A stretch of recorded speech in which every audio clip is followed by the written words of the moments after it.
California is a remarkably alluring word. It sums up all sorts of ideas about the world. It's about the dream of freedom, about possibilities. And in the last 50 years or so, that idea about what freedom is has been transformed.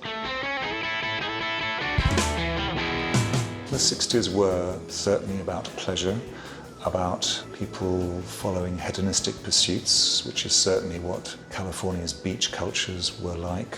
It was about going to San Francisco, but it was also about political self-expression. It was the years when the Vietnam War created a unified opposition.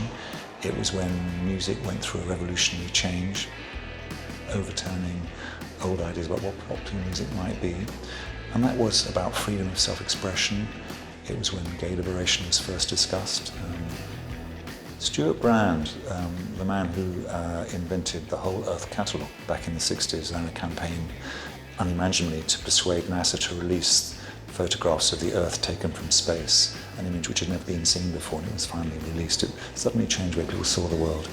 So while Californian startups opening up in garages trying to make personal computers was in full swing, there was also a mood among a wider public to find out how to build their own dome, how to hack the phone systems so they could get free phone calls, how to distill their own LSD.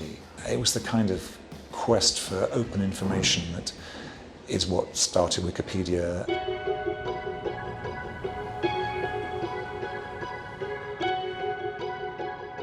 America didn't quite invent the freeway.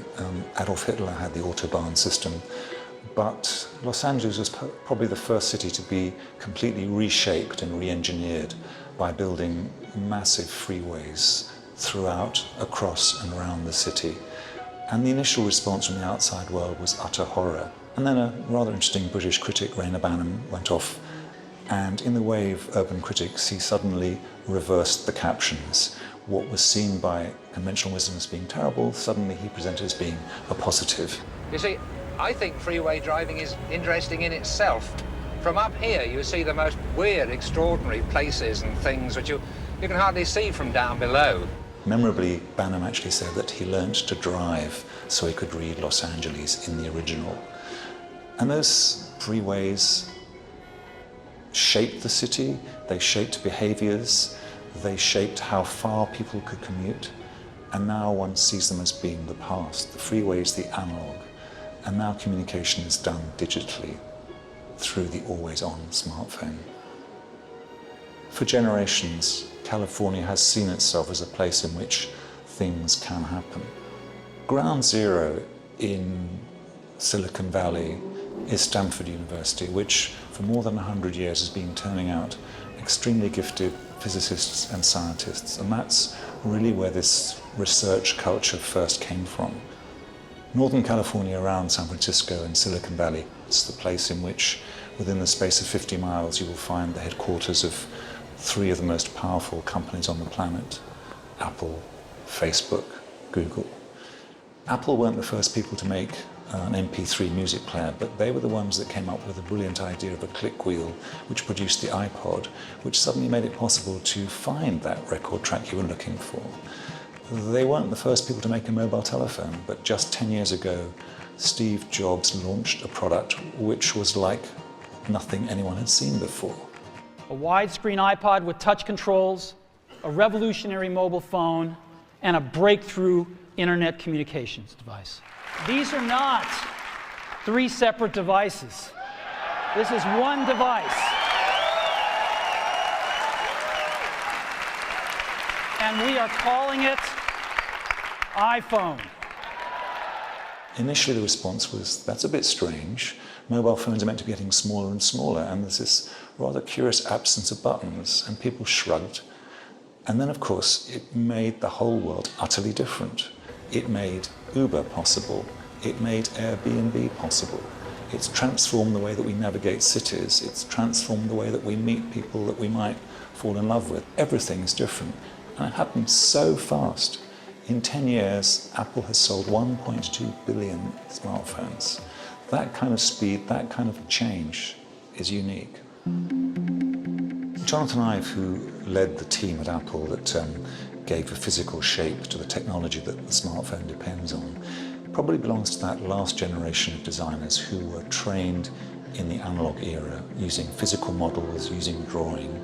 And he took from that, I think, a fascination for shape and touch and understanding the attractions that people have to something that feels good in their hand, something that is smooth, something that feels elegant.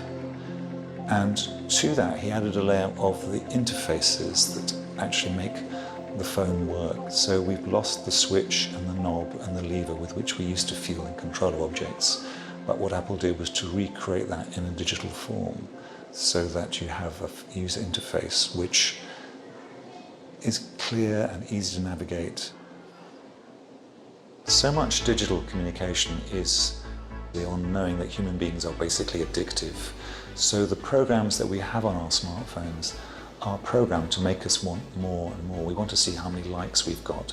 We want to see who's texted us. We want to share our Instagram images with the world. And the iPhone as an object provides a wonderful frame for that. Design is now about how we interact with each other. It's about what you see on the screen. It's about designing a process. It's about designing how you apply for a passport, how you buy a plane ticket, how you get on the underground, how you pay for your tickets. All of those things are designs in some ways, not always about making a beautiful shape. Sometimes it's about how things feel, but it's always about how we understand the world around us. The iPhone came from California and it changed the world because a generation of extraordinary people looked for freedom in California and found new ways of delivering it in the digital world. Every year the Design Museum does have a Designs of the Year exhibition, and in each category there's a winner. 10 years ago the iPhone was nominated, but it did not win, and now we know how wrong we were.